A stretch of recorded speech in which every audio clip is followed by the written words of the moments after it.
ہمارے دو دشمن ہیں جو ہمیں جادہ مستقیم سے ہٹانے کے لیے دن رات کوشاں ہیں، ایک نفس اور دوسرا شیطان۔ نفس اور شیطان دونوں دشمن ہمیں راہ حق سے ہٹانے کے لیے دن رات جد و جہد میں ہیں اور ہمارے خلاف مساعی جد و جہد اور محنت کر رہے ہیں۔ ان میں جو نفس ہے وہ بڑا دشمن ہے یا شیطان بڑا دشمن ہے؟ عمومی طور پہ تو یہ کہا جاتا ہے کہ شیطان نے ہمیں ورغلا دیا، لیکن شیطان جب خود ورغلایا گیا، شیطان جب شیطان بنا تو اس وقت کوئی دوسرا شیطان تو نہیں تھا جس نے شیطان کو ورغلایا، وہ نفس تھا جو شیطان کو بھی شیطان بنا۔ نفس نے اندر سے سر اٹھا کے کہا تھا نا، انا خیر منہ، میں بہتر ہوں، اور باقاعدہ دلیل کھڑی کر لی اس کے نفس نے، خلقتنی من نار وخلقتہ من طین، مجھے تو نے آگ سے پیدا کیا ہے، اسے تو نے مٹی سے پیدا کیا۔ مٹی افضل نہیں ہوتی، مفضول ہوتی ہے، اور آگ اٹھتی ہے اوپر کو جاتی ہے، یہ افضل ہے، لہٰذا افضل مفضول کو سجدہ کیسے کرے، میں سجدہ نہیں کروں گا۔ باقاعدہ اس کے نفس نے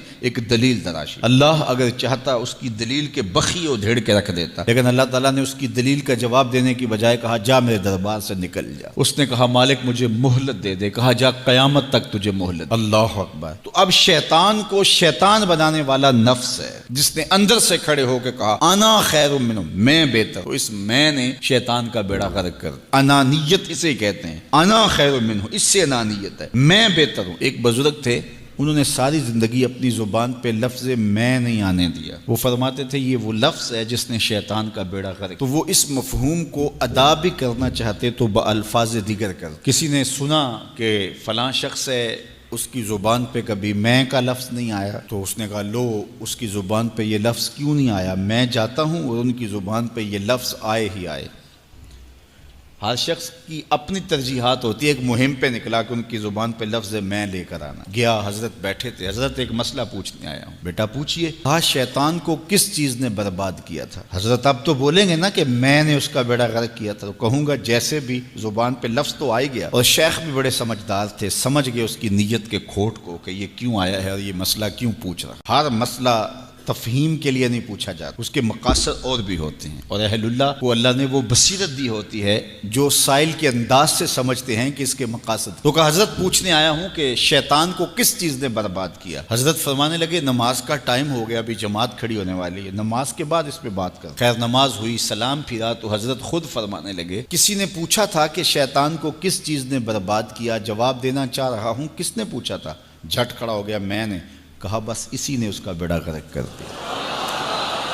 تو انانیت میں جو ہے یہ شیطان کو شیطان بنانے والی، نفس جس نے اندر سے سر اٹھایا اور کہا انا خیر منہ، میں بہتر ہوں، تو یہ شیطان کو شیطان بنانے والا نفس ہے۔ تو نفس شیطان سے بھی بڑا دشمن۔ اب ہمارے ساتھ دو بڑے دشمن لگے ہوئے، ایک شیطان اور دوسرا نفس، اور دونوں ہمارے باطن کو اجاڑنے کے لیے، ہمارے من کو بے چراغ کرنے کے لیے، ہمارے اندر کی روشنیاں بجھانے کے لیے دن رات کوشاں۔ ایک تنہا ناتواں اکیلی جاں، دو دشمنوں کے نرغے میں، اور دونوں دشمن بڑے تگڑے اور بہت طاقتور، اور ہر وقت ہمارے اوپر حملہ آور۔ الشیطان جاسم علی قلب ابن آدم فاذا ذکر اللہ خنس واذا غفل وسوس۔ حضرت نبی رحمت صلی اللہ علیہ وآلہ وسلم نے ارشاد فرمایا شیطان اولاد آدم کے دل پہ قبضہ جماتا ہے، اور جب بندہ غافل ہوتا ہے تو یہ وسوسے ڈالتا ہے، اور جب بندہ اللہ کا ذکر کرتا ہے تو یہ بھاگ جاتا ہے۔ تو شیطان وسوسہ اندازی کرتا ہے، باطن کو اجاڑتا ہے، من کو لوٹتا ہے۔ نفس اور شیطان دو بڑے دشمن تھے جو ہمیں جادہ مستقیم سے بہکانے کے لیے دن رات کوشاں تھے۔ اب اللہ کا کرم دیکھیے، اذا دخل رمضان سلسلت الشیاطین، جب ماہ سیام جلوہ فراز ہوتا ہے تو شیاطین جکڑ دیے جاتے ہیں۔ جو ہی ماہ سیام شروع ہوتا ہے، چاند طلوع ہوتا ہے تو شیاطین جکڑ دیے جاتے ہیں، پورا مہینہ وہ آزاد نہیں رہتے، جکڑ دیے جاتے۔ سلسلت الشیاطین، یہ جو مسجدوں کے دروازے کھل گئے، جہاں 1.5 صف ہوتی تھی وہاں 5 صف تراویوں میں ہیں، تو یہ شیطان کے بند جانے کی وجہ سے۔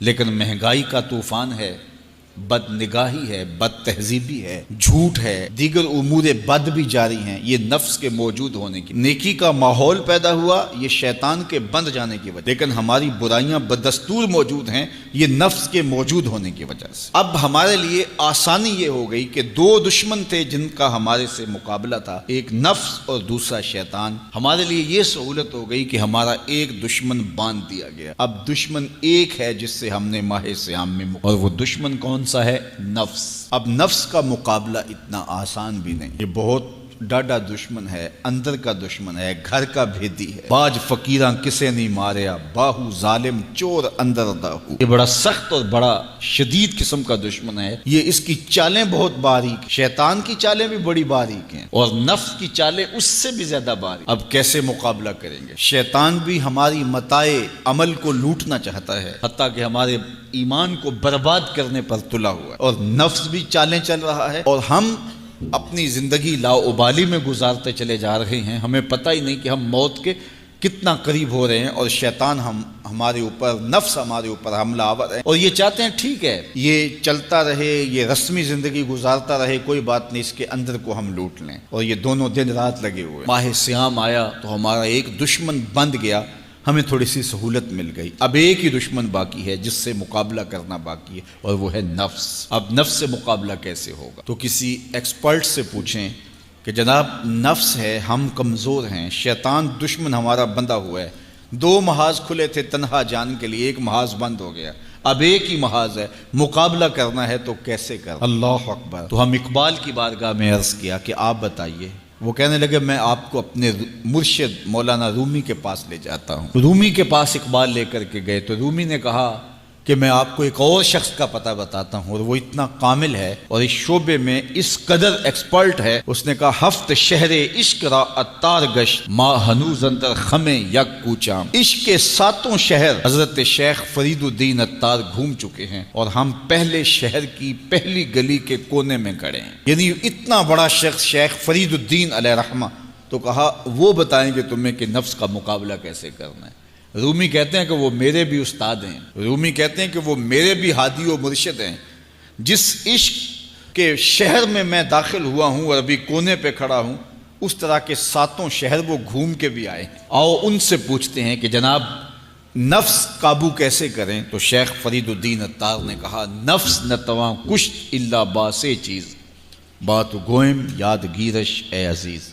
نفس نہیں مرتا، لیکن 3 اسلحے اگر آپ کے پاس ہوں تو یہ نفس ٹھہر بھی نہیں سکتا۔ غور سے سن لیجئے، روحوں میں اتار لیجئے، اور زندگی میں ہمارا مقصد ہے اس نفس کا مقابلہ کرنا۔ شیطان کا مقابلہ کرنا بھی ہمارا مقصد ہے، اور نفس کا مقابلہ کرنا بھی ہمارا مقصود زندگی ہے۔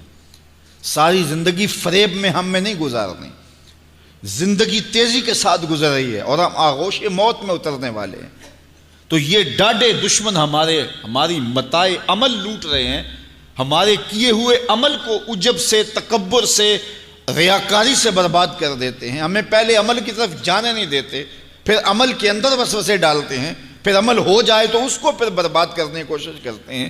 کتنے ڈاڈے دشمن ہیں جن کے نرغے میں ہم پھنسے ہوئے ہیں۔ تو پھر ہمیں کوئی بندہ مل گیا ہے جو بتا رہا ہے کہ جناب اس کا مقابلہ ایسے کریں گے، تو پھر آج کی سن لیں ہم اور غور کر لیں اور اپنے اندر اتریں۔ تو شیخ فرید الدین اتار ہمیں بتا رہے ہیں، تو سنیے وہ کیا کہہ رہے ہیں۔ نفس نتواں کشت الا باسے چیز، نفس نہیں مرتا، یہ بڑا ڈاڈا ہے، لیکن 3 اسلحے اگر آپ کے پاس ہوں تو یہ ٹھہر بھی نہیں سکتا۔ وہ 3 اسلحے کون سے ہیں؟ خنجر خاموشی و شمشیر جو، نیزائے تنہائی و ترک ہجو۔ ایک خاموشی کا خنجر، دوسرا بھوک کی تلوار، اور تیسرا تنہائی کا نیزہ۔ یہ 3 اسلحے تمہارے پاس ہوں تو پھر نفس ٹھہر بھی نہیں سکتا۔ خاموشی کے خنجر سے نفس پہ وار کیا جا سکتا ہے۔ میرے اور آپ کے آقا و مولا نے فرمایا من صامت نجا، جس نے خاموشی اختیار کی وہ نجات پا گیا۔ ہماری زندگی کے جتنے بھی برے اعمال ہیں ان میں سے سب سے زیادہ برے اعمال ہماری زبان کرتی ہے۔ ہمارے ہاتھ بھی گناہ کرتے ہیں، کسی پہ ظلم کریں تو گناہ کرتے ہیں، ہمارے پاؤں بھی گناہ کرتے ہیں، برائی کے اڈے پہ چل کے جاتے ہیں، ہماری آنکھیں بھی گناہ کرتی ہیں، ہماری سوچیں بھی گناہ کرتی ہیں، ہم حرام کمائیں کھائیں تو پیٹ بھی ہمارا گناہ کرتا ہے، لیکن سب سے زیادہ گناہ ہماری زبان کرتی ہے۔ جھوٹ یہ بولتی ہے، غیبت یہ کرتی ہے، بہتان یہ لگاتی ہے، گالی گلوچ سب و شتم یہ کرتی ہے، گلے شکوے کا انداز، ناشکری کا لہجہ یہ اختیار کرتی ہے۔ اسی لیے میرے اور آپ کے آقا و مولا نے فرمایا جو تمہارے 2 جبڑوں کے درمیان ہے، یعنی تمہاری زبان، اور جو دو ٹانگوں کے درمیان ہے تمہاری پارسائی کی جگہ، ان دو چیزوں کی تم مجھے ضمانت دے دو، میں محمد تمہیں جنت کی ضمانت دے دیتا ہوں۔ تو اپنی زبان کی حفاظت کرنی ہے۔ دیکھیے یہ سننے کے لیے چیزیں نہیں ہیں محض، بلکہ ان پر ہم عمل کریں، اور آج سے ہی دیکھیے یہ موسم رحمت ہے، رحمت کی برکھا برس رہی ہے، اور یہ موسم نور ہمارے سیکھنے کے لیے ہے۔ تو ہم اپنے نفس کو کیسے قابو کریں گے؟ دو دشمن تھے، ایک بندھا ہوا ہے، چھوٹ کے کچھ نہیں کر سکے گا اگر نفس کو قابو میں کر لیا۔ اور اگر ہم نفس کنٹرول نہ کر سکے، وہ تو جہنم کی آگ میں اور زنجیروں میں جکڑا ہوا پیچ و تاب کھا رہا ہے کہ یہ جو ٹوپیاں پہنے ہوئے مسجدوں میں جاتے ہو نا، میں عید کے دن نپٹ لوں گا تم سے، وہ تو اور نفس کے ساتھ مل کے ہمارا بیڑا غرق کرے گا اور ہمیں اور دور کر دے گا، اور ہماری باطنی اساس اور بنیاد اور کمزور کر دے گا۔ اس لیے ضرورت ہے کہ ہم اپنے نفس کو ان دنوں کے اندر کمزور کریں۔ اس کا پہلا نسخہ کیا ہے؟ خاموشی کا خنجر۔ آپ جب خاموشی اختیار کریں گے، زبان کو صرف ضرورت کے لیے استعمال کریں گے، تو پھر نتیجہ کیا ہوگا کہ آپ کے گناہ بہت کم ہوں گے، جھوٹ کم ہوگا، غیبت نہیں ہوگی، بہتان تراشی نہیں ہوگی، دیگر اعمال جو زبان کے ذریعے سے صادر ہوتے ہیں، اور ہم گناہوں میں اضافہ کرتے چلے جاتے ہیں۔ تو زبان کو اگر کنٹرول میں کر لیں گے، اللہ اکبر، حضور علیہ الصلوۃ والسلام نے زبان کے کنٹرول کرنے کی تلقین کی، اور یہ بغیر ہڈی کے گوشت ہے، اس کو سنبھال لیا جائے۔ 32 دانتوں میں جکڑ کے رکھی گئی زبان ہے، لیکن یہ پھر بھی قابو میں نہیں رہتی۔ اس کو کنٹرول میں کر لو، اس کو قابو میں کر لو۔ ایک روایت میں آتا ہے جب صبح ہوتی ہے تو سارے اعضائے بدنیاں زبان کے آگے ہاتھ جوڑتے ہیں کہ بی بی تو نہ کچھ کرنا، تیری وجہ سے ہم سزائیں کاٹیں گے اور اذیتیں پائیں گے۔ تو زبان کو قابو میں کرنا، اور اس کا علاج کیا ہے؟ خاموشی۔ من صمت نجا، جو خاموش ہوا وہ نجات پا گیا۔ خنجر خاموشی، خاموشی کا خنجر ہو تو نفس کے لیے بہت بڑا وار ہے۔ دوسری بات، شمشیر جو، بھوک کی تلوار۔ بھوک کے ذریعے نفس کشی ہوتی ہے۔ نفس کا مقابلہ بھوک سے ہم کر سکتے ہیں، چونکہ جب بھوک ہوگی تو اس وقت بہت ساری خواہشات جو ہیں وہ دم توڑ جائیں گے۔ اللہ کے محبوب علیہ السلام کا ایک فرمان سنیے، بالخصوص نوجوانوں کے نام۔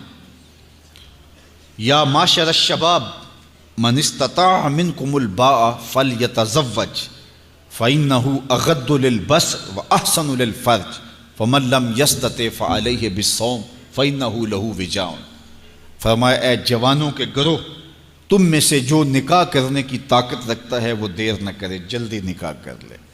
کیوں کہ نکاح نگاہ اور پارسائی کی جگہ کا محافظ ہے، تمہاری نظر کو بھی محفوظ کرے گا اور تمہاری پارسائی، تمہاری عصمت کے جوہر کو بھی محفوظ کرے گا۔ تو اگر کسی کے پاس استطاعت ہے تو وہ نکاح کرنے میں دیر نہ کرے۔ فَإِن لَمْ يَسْتَطِعْ، اور اگر کوئی طاقت نہیں رکھتا، اس کے حالات ایسے نہیں ہیں کہ وہ نکاح کر پائے، فَعَلَيْهِ بِالصَّوْمِ، تو فرمایا وہ کثرت کے ساتھ روزے رکھے۔ فَإِنَّهُ لَهُ وِجَاءٌ، روزے اس کے لیے قاطع شہوات ہیں اور اس کی مشکلیں آسان کرنے والے ہیں۔ تو نوجوانوں کو اگر استطاعت نصیب ہو جائے تو وہ شرم نہ کریں، وہ نکاح کی طرف بڑھیں تاکہ ان کی عصمت کے جوہر کی حفاظت ہو سکے۔ لیکن کسی وجہ سے نکاح میں تاخیر ہے تو پھر وہ کثرت کے ساتھ روزے رکھیں۔ روزوں کی کثرت گناہ سے، شہوات سے، برائی سے، گناہوں سے انسان کو بچاتی ہے۔ تو کثرت کے ساتھ روزے رکھے جائیں۔ تو روزہ بھوک جو ہے وہ نفس کشی کا ایک مؤثر ترین علاج ہے، اور یہ میرے اور آپ کے آقا و مولا نے بیان فرمایا۔ تو بھوک کی تلوار جو ہے یہ نفس کشی کا ایک مؤثر ذریعہ ہے، اور نفس کا سر کاٹنے کے لیے بھوک کی تلوار ہمیں ہر وقت حمائل کیے رکھنی چاہیے، اور ہر وقت اپنے ساتھ لٹکا کے رکھنا چاہیے۔ کثرت کے ساتھ ہمیں روزے رکھنے چاہیے۔ تیسری بات فرمایا نیزہ تنہائی، تنہائی کا نیزہ۔ جب آپ عمومی طور پہ مجلسی زندگی میں ہوں گے تو بہت ساری خطائیں اور بہت سارے گناہ مجلسی زندگی میں آپ سے سرزد ہوں گے۔ تو جب آپ تنہائی اختیار کر لیں گے تو بہت سارے گناہوں سے بچ جائیں گے۔ حضرت شاہ نقشبند بخاری علیہ رحمہ فرماتے ہیں کہ فقیر کے لیے سب سے بہتر جگہ اللہ کا گھر مسجد ہے، یا پھر کامل شیخ کی صحبت ہے، یا پھر تنہائی ہے۔ چوتھی جگہ سوائے ہلاکت کے اور کچھ نہیں ہے۔ العافیۃ فی العزلہ، عزلت میں، تنہائی میں عافیت رکھی گئی ہے۔ اس لیے اپنے آپ کو ایسے ہجوم میں، ایسی جگہوں پہ لے جانے سے روکیں، اپنے آپ پر ضبط کریں جہاں نظر پاک نہیں رہتی، جہاں خیال کی پاکیزگی کا سامان نہیں رہتا، اور جہاں آپ کی جو ہے وہ آپ کی زبان محفوظ نہیں رہتی۔ دوستوں کے ساتھ بیٹھیے، آپ عزیزوں رشتہ داروں کے پاس جائیے، ضرور ملاقات کیجیے، لیکن اس کا ایک اعتدال ہونا چاہیے۔ اگر آپ سمجھتے ہیں کہ کسی جگہ جاتے ہوئے، کسی جگہ پہنچ کر آپ کی نظر میں پاکیزگی نہیں رہے گی، خیالات میں گندگیاں گردش کرنے لگ جائیں گی، سوچوں میں آوارگی آنے لگ جائے گی، تو وہ شادی کی تقریب ہو یا کوئی اور تقریب ہو، وہاں جانے سے اپنے آپ کو روک لیں، کیونکہ وہاں جا کے آپ اپنا کوئی فائدہ نہیں کر رہے، اپنا نقصان کرنے جا رہے ہیں۔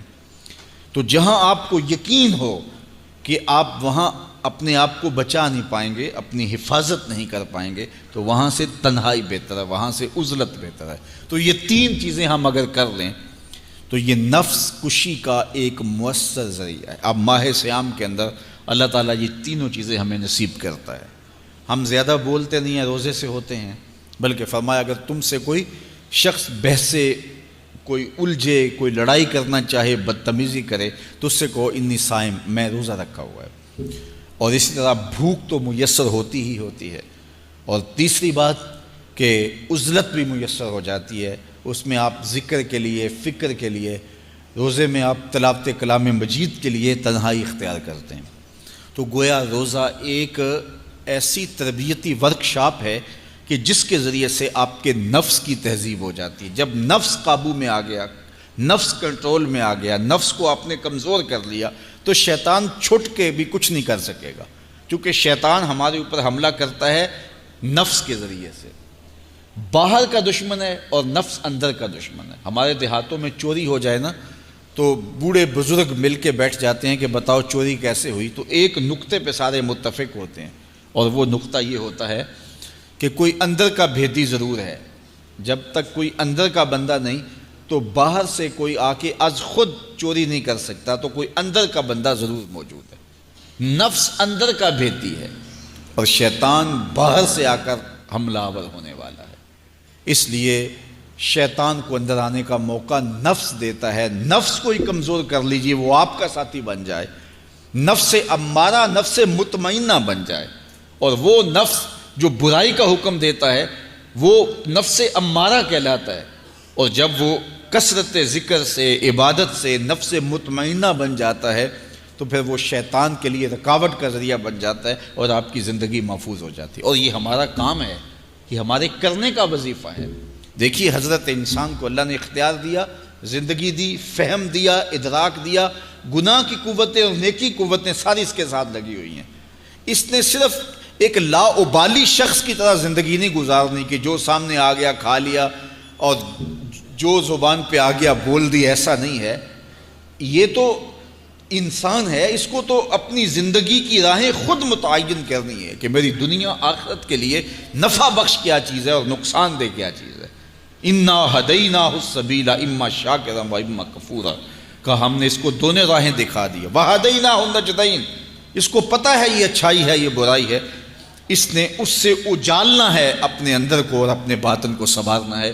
تو ماہ صیام ہمارے لیے موسم رحمت اور موسم نور ہے، جو ہمارے اندر کی روشنی کا سبب اور ذریعہ ہے۔ تو آئیے یہ موسم اللہ نے ہمیں نصیب کیا، قرآن مجید کی کثرت سے تلاوت کریں، نفس کمزور ہوگا، تنہائی اختیار کریں، نفس کمزور ہوگا، اپنی زبان پہ قابو کر لیں، نفس کمزور ہوگا، بھوک تو ہم روزے کی وجہ سے کاٹتے ہی کاٹتے، نفس کمزور ہوگا۔ اب شیطان چھٹ کر بھی عید کے دن ہمارا کچھ بگاڑ نہیں سکے گا اگر ہم نے اپنے نفس پہ قابو پا لیا، اور اگر نفس پہ قابو نہ پا سکے تو شیطان تو پھر پیچ و تاب کھا رہا ہے، اور وہ ہمارے اوپر پھر اور زور و شور کے ساتھ حملہ ہوگا اور ہماری متاع عمل کو لوٹ لے گا۔ تو پھر کیا فائدہ ہوا کہ سارے مہینے کی محنت کی، عید کے دن، عید سے 4-5 دن بعد ہم نے لٹا دی، تو فائدہ کیا ہوا؟ اللہ نے اس عورت کی مثال بیان کی ہے قرآن میں جس کا توازن ذہنی ٹھیک نہیں تھا، اور وہ سارا دن سوت کاٹتی رہتی تھی اور شام کو اپنے ہاتھوں سے توڑ دیتی تھی۔ تو کہا کہیں ایسا نہ کرنا کہ تم بھی اس عورت کی طرح ہو جاؤ کہ اپنے ہاتھ سے کاتا ہوا سوت اپنے ہاتھوں سے ہی توڑ دو۔ پورا مہینہ بھوک کاٹی، پیاس کاٹی، تکلیفیں گوارا کیں، اور شام کو جو ہے وہ اپنے ہاتھ سے وہ سوت کاٹنے والی خاتون سوت توڑ دیتی ہے۔ تو کہیں ہم بھی ایسے نہ ہو جائیں کہ مہینے کی محنت ہر سال عید یا عید کے چند دن بعد برباد کر لیں، پھر اگلے سال مہینے کی محنت کریں، پھر عید کو برباد کر دیں، تو کیا فائدہ ہوا؟ تو ہم نے جو نعمت سمیٹی ہے، جو چیز دی ہے، جو چیز حاصل کیا، اس کو جذب کر لیں روح کے اندر، اس کو اپنے من کے اندر اتار لیں۔ اہل ایمان کو ایک دعا تلقین کی گئی ہے، وہ کیا دعا کرتے ہیں؟ ربنا لا تزغ قلوبنا بعد اذ ہدیتنا، اے اللہ ہدایت کے بعد ہمارے دل کو پھر دوبارہ ٹیڑھا نہ کر دینا۔ اگر ہدایت دی ہے تو وہ نصیب ہی رہے، وہ من میں جذب ہو جائے، وہ روح میں اتر جائے۔ تو میں اور آپ اپنی زندگی کو اللہ اور اس کے رسول کے نام پہ لگایا ہے، تو پھر اپنی ساری زندگی کو اللہ اور اس کے رسول کے نام پہ لگا دیں۔